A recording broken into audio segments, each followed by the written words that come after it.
Okay, so hey guys, good day. So obviously, I'm still wearing the same exact shirt that I was wearing a while ago during the shift because I literally have not slept yet because I was really thinking a lot of I was thinking about making the system more efficient and at the same time make our jobs a lot easier. Um, to sum it up, there is really in no way that we could speed up the sending of forms, the you typing in, you multitasking. Those are inevitable already. We could not change them because it has to be it. It requires us to really be precise and quick on sending them. Quick but precise is what I mentioned. I think we just really need to focus on one thing that um, we can bank on and we can improve, and it all boils down to us really focusing more on our call skills and call control. um, I was thinking of where I could refer on on what materials I could use so I could teach you guys, because I personally have my own stuff, but I'm still learning a lot of things. But it brought me to the book that I have been reading, so it's never split the difference. Again, Chris Voss, he's a former FBI top negotiator. So I have explained. He's talking about more of tactical empathy, and during the first part of his book, yeah, it's more of tactical empathy, and I was able to get a lot of things that we could incorporate in our calls. Now he mentioned in so now I'm gonna go to the details. He said when you slow the process down, you actually calm it down. Let's start with that. So that's number one. Um, when you slow the process down, you also calm it down. So a lot of times we are always in a hurry, and we try to speed the process. And it's actually just us who's making things complicated, and it's actually us who's pressuring ourselves, because we have been talking too fast. We have been trying to speed up everything, not knowing that we are not calm anymore. And when we are not calm, obviously the way they would assume is we're you know they won't really trust you if you're not that calm. They would even feel irritated, and that's when they would put the phone down. That's number one.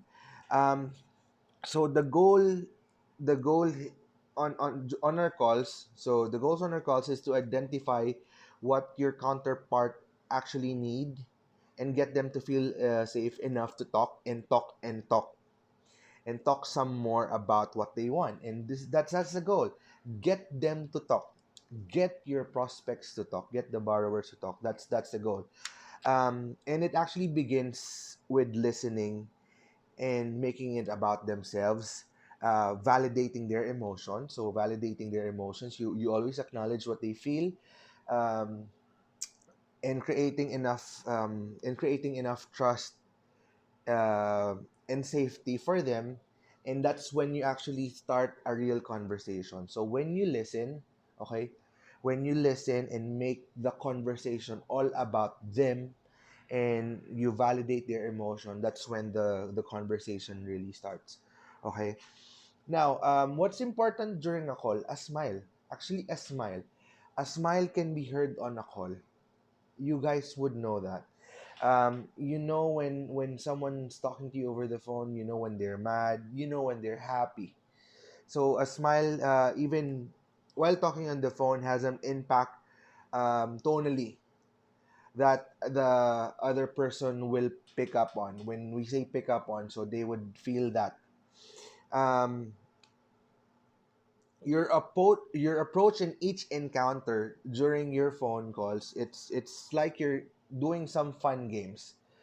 Although you're doing some fun games, however, you're silently aggressively pushing something. So regardless if you're aggressively pushing something, like you're pushing a sale, you're pushing a sale. However, you're smiling all throughout that call. There's a certain level of calm, when you're smiling but still pushing through that call. So um, let's just make sure that we also do smile while taking in calls. It's very cliche that even on our first day of taking in calls in our call centers, nasasabi nga nila, let's try to, di ba, they're saying na have a mirror in front of you while taking in calls so that you'll see yourself smiling. um I thought at first that's bullshit, that's corny. No, it's actually gonna work. It's actually going to work. And that smile is definitely contagious. Okay, when they feel that you are smiling, they would also smile on the other line. All right. And also when you're smiling on the call, you obviously have a positive frame. You're positive. So when people are in the positive frame of mind, they think more quickly. So they think more quickly because you're positive, you're smiling, and at the same time you're calm. Because you could not be smiling if you're not calm. So when you're smiling, you're calm. You could think quickly, and you are more likely to collaborate, and you'll be like a solver to them. You'll solve their problem instead of you having a boring tone, a very transactional tone. You tend to sound like you are on a fight with them, and you are resisting what they're saying. You know what I'm saying? So ayun, so when you're smiling, you tend to agree more to what they're saying. um No, no, I'm sorry. When you're smiling, you tend to be more calm. You tend to be like collaborative, and problem. You're like more of a problem solver to them instead of um, a resistor to any issues that they have. Um, and then one tip that Chris Voss has been telling all throughout this book is the downward voice. I have said this before. There's a difference between the downward tonality and the upward. Like, um, there was an example that Chris Voss was saying na there was a negotiation, a hostage negotiation in the U.S. way back 1993.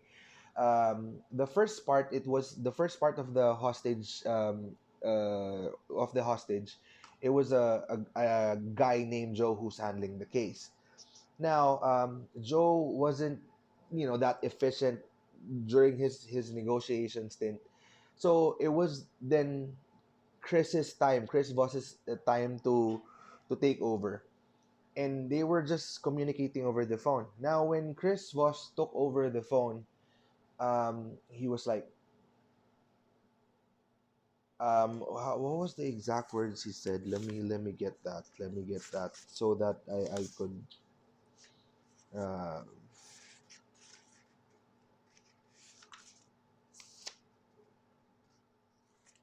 let me get that.